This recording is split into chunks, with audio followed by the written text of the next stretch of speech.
Olá pessoal, sejam todos muito bem-vindos ao meu canal. Mais um vídeo, segunda semana de janeiro. Vamos lá para o nosso quarto vídeo aqui no canal. Estou muito feliz e animado e quero cada vez mais trazer conteúdo de qualidade aqui para vocês, tá certo? Vamos lá então. Aqui vocês sabem que não tem enrolação, não tem delongas, a gente já vai direto para o assunto. O assunto do vídeo de hoje ele é muito importante, né? Então eu quero que todos fiquem atentos aqui comigo, fiquem até o final, pois de fato você vai mudar um pouco a perspectiva da forma que você está vivendo a partir deste vídeo, tá certo? Então vamos lá. O tema que eu quero tratar aqui com vocês hoje é sobre a banalização do mal. Ou seja, hoje nós estamos num caminho, a nossa vida está num rumo, está num caminho, está numa estrada que muitas vezes nós banalizamos ou menosprezamos o mal. Vivemos como que cegos à existência do mal, menosprezando a sua presença e menosprezando que de fato o mal ele está no nosso meio, tá certo? Aqui eu não vou tratar muito do que é o mal, por exemplo, a gente pode pegar Santo Agostinho. Santo Agostinho ele define o mal como a ausência, né? Ele não define o mal como algo em si, mas o mal ele é a ausência do bem. Eu não vou entrar no mérito por enquanto, não neste vídeo, mas eu quero tratar aqui com vocês a banalização, o menosprezo que existe em relação ao mal, tá certo? Então vamos lá. Tem um poema de uma autora chamada Adélia Prado, que eu acredito que muitos a conheçam aqui e também conheçam esse trecho que eu vou dizer para vocês.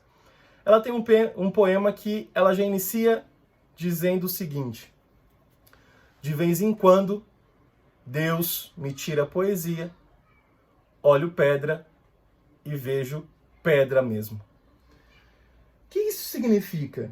O que isso quer dizer? Né? Como assim? Deus me tira a poesia, eu olho pedra e vejo pedra mesmo.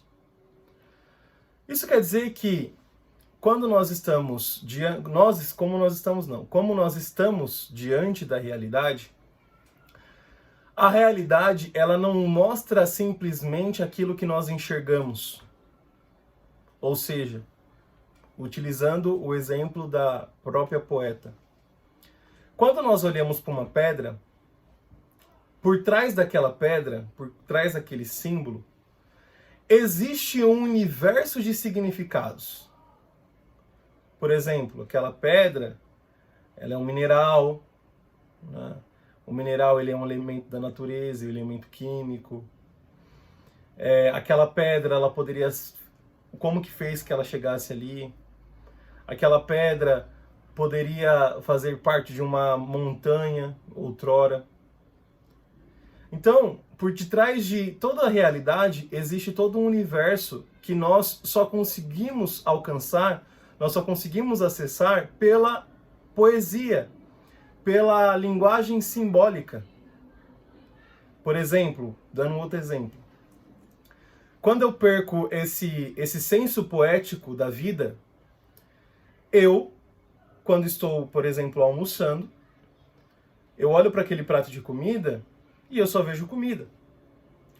Mas, para que aquela refeição pudesse ser feita por mim, existiu diversos processos e procedimentos para que aquele arroz, aquele feijão e aquela proteína, aqueles vegetais chegassem ao meu prato.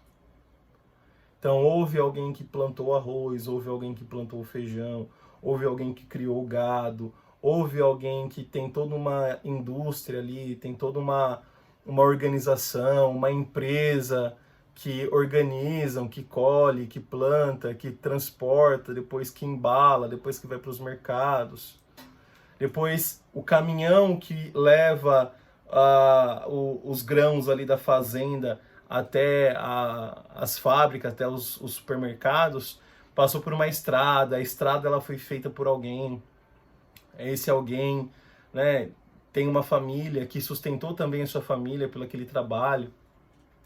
Então perceba, toda essa realidade que eu acesso pelos meus sentidos mesmos, pelo meu sentido mesmo, toda essa realidade que ela está diante de mim, tudo que eu vejo, tudo que eu toco, ela tem uma linguagem poética, uma linguagem simbólica por trás.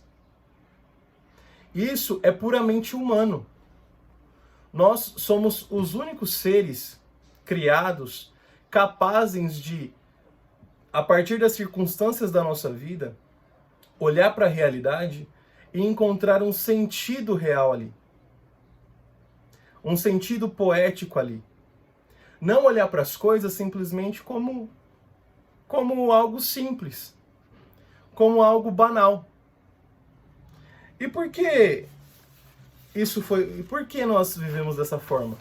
Por que nós perdemos essa linguagem poética? Por que nós perdemos esse senso poético? Nós devemos nos perguntar, né? Eu acredito que, conforme eu vou falando aqui, você foi percebendo que, de fato, na sua vida, poucas vezes você para refletir sobre as coisas que estão em sua volta. E por que isso?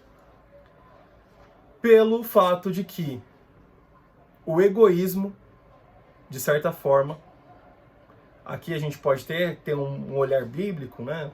Adão e Eva foram tentados pela serpente e tudo mais. Mas, de certa forma, o egoísmo, ele entrou no mundo.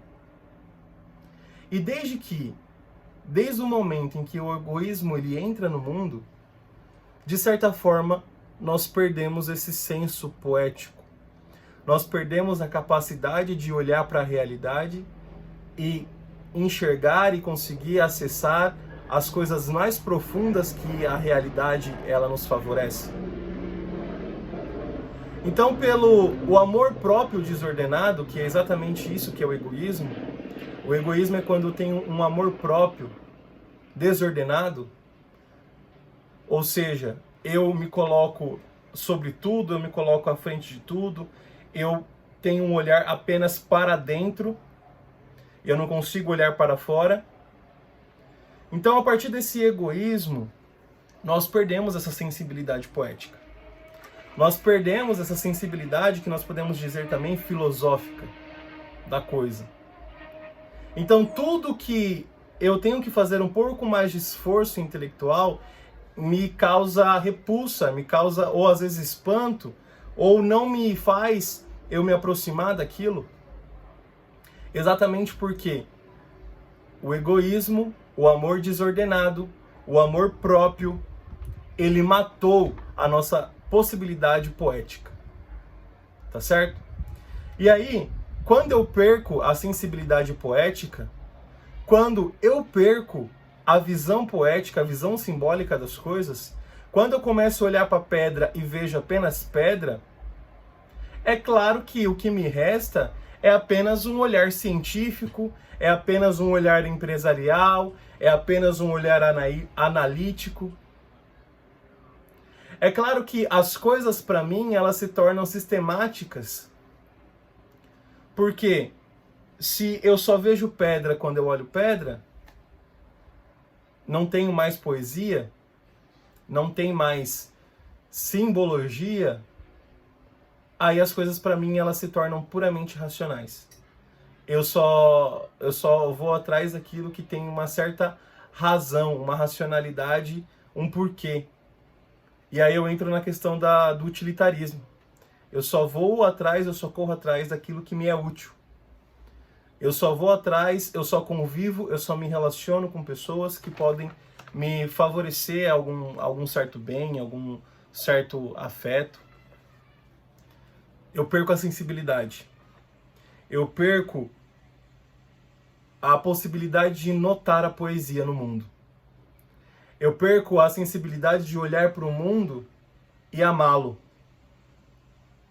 Eu olho a minha volta, eu olho a minha família, eu olho o bairro onde eu moro, eu olho a cidade onde eu habito, e ali eu só vejo tristeza, eu só vejo angústia, eu só vejo dor, eu só vejo falta de amor, falta de perdão, falta de paciência. Por quê?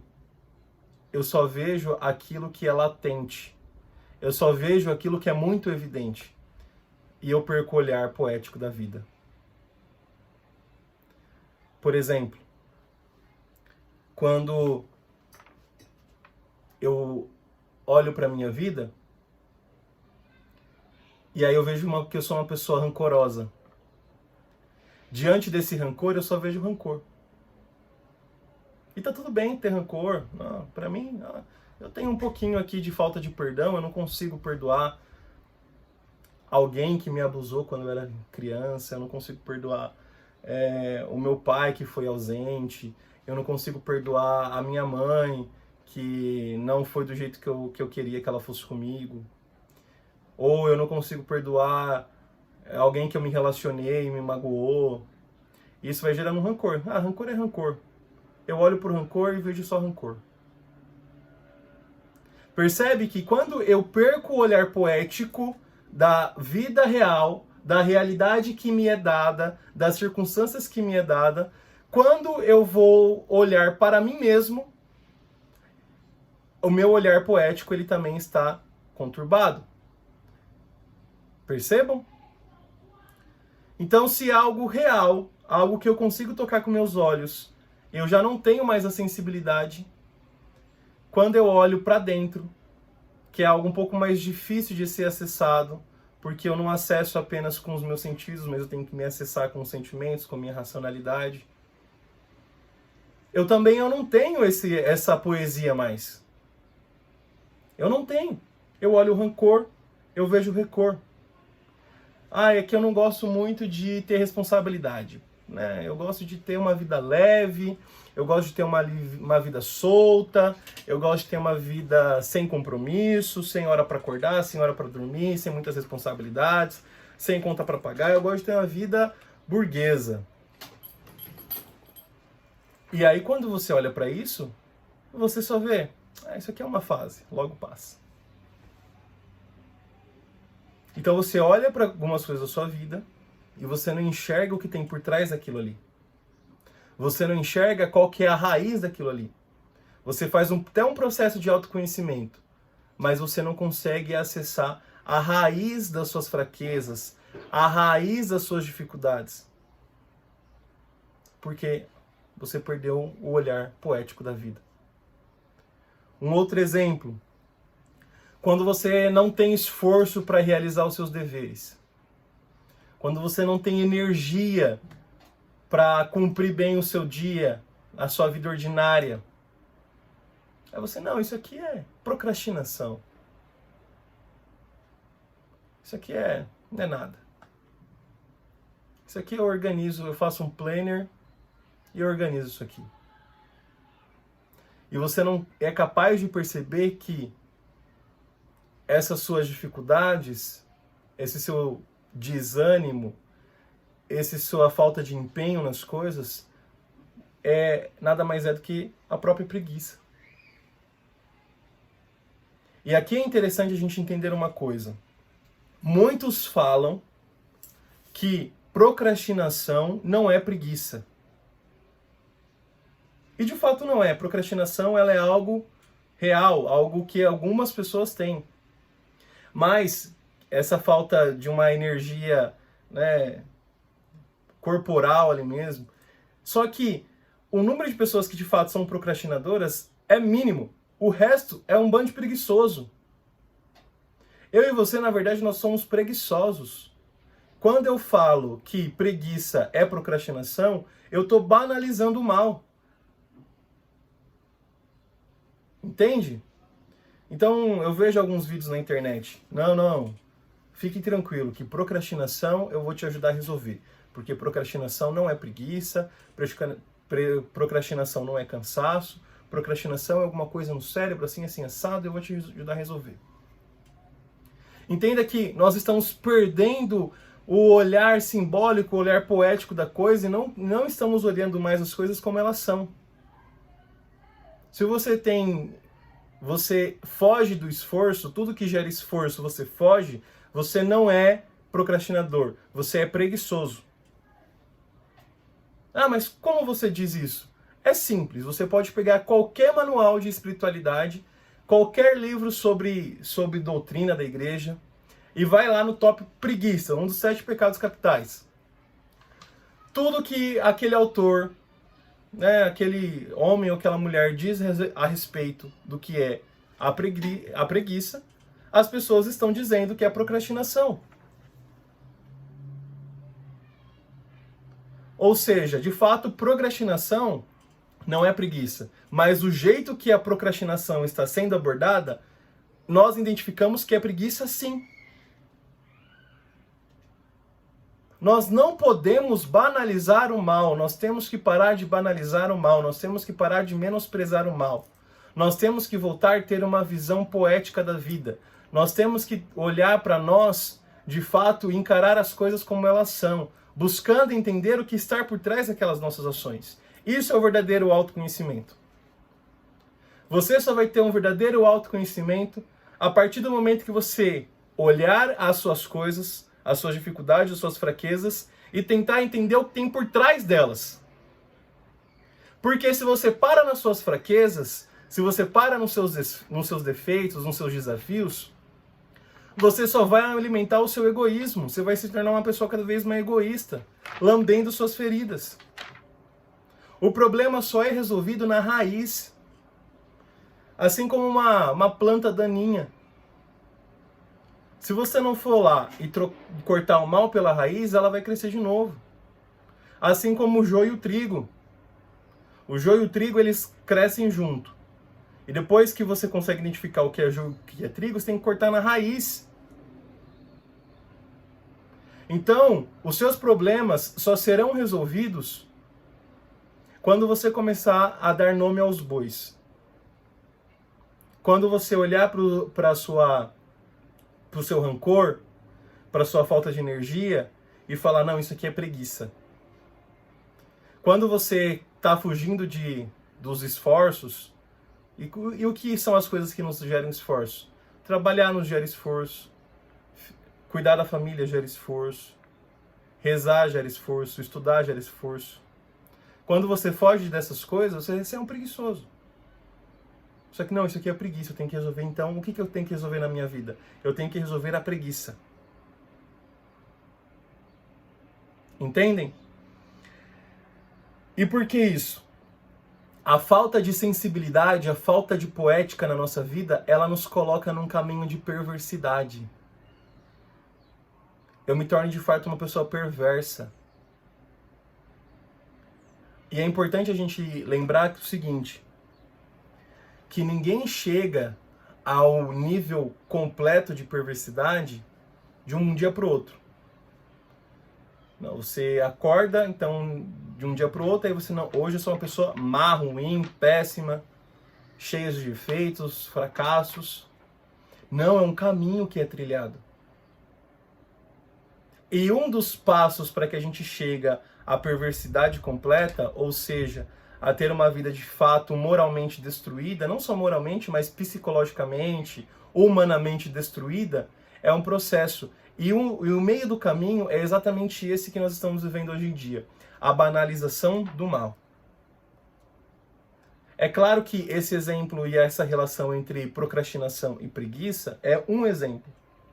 Claro que a gente pode ter outros. Mas eu tenho que passar para olhar as coisas como elas são. Olhar as coisas como elas são. Falta de empenho, falta de energia, falta de dedicação, fuga de coisas que nos geram esforço, é preguiça, não é procrastinação. E você só vai conseguir resolver a sua procrastinação ao passo que você entender que você é uma pessoa preguiçosa. Perceba que aqui a gente não está falando de desempenho profissional. Que é claro que para você ter um desempenho profissional, você tem técnicas, tem ferramentas que são ótimas. Que é bom conhecer algumas. É claro que ter planejamento, isso é óbvio. Mas a preguiça, ela é um defeito humano. Ela está na nossa raiz. E se eu não cortar na raiz, e se eu não cuidar, se eu não tomar cuidado, se eu não for amparando, isso vai crescendo e vai me colocando num caminho de perversidade. Tá certo? Bom, era isso que eu tinha para trazer para vocês no dia de hoje. O objetivo desse vídeo ele era, de certa forma, ajudar você a tomar consciência de algumas coisas. Tomar consciência de que o caminho do mal, ele existe, ele é real. O mundo quer que a gente menospreze o mal, mas nós temos que lembrar que ele existe e nós temos que lutar contra ele. E o primeiro passo é você tomar consciência. Eu espero ter ajudado você a tomar consciência de que o mal existe, o mal ele está à nossa porta, o mal ele está como um leão a rugir, esperando a quem devorar. Tá certo? Então tome consciência. Tome consciência que as suas fraquezas, as suas dificuldades, os seus desafios, eles têm uma raiz. E tome consciência de que a pedra, ela não é apenas pedra. O rancor não é apenas rancor. A falta de perdão não é apenas falta de perdão. Tá certo? Então tome consciência. Esse é o grande objetivo desse vídeo, ajudar você a tomar consciência. Tá certo? Se você gostou desse vídeo, se esse vídeo fez sentido para você de alguma forma, compartilhe-o com os amigos, tá certo? Eu conto com a sua colaboração, eu conto com a sua ajuda para que esse vídeo chegue no maior número de pessoas possíveis, tá certo? Também, deixa aqui nos comentários a sua dúvida, a sua opinião, deixa aqui a sua contribuição, sugestão para temas de vídeos, tá certo? Então fiquem à vontade aqui nos comentários. E também, não menos importante, não esqueçam de se inscrever no canal, tá certo? E se inscrevam no canal, curte esse vídeo, que você já me ajuda bastante, tá certo? Então, fiquem com Deus e nos vemos em breve. Até mais!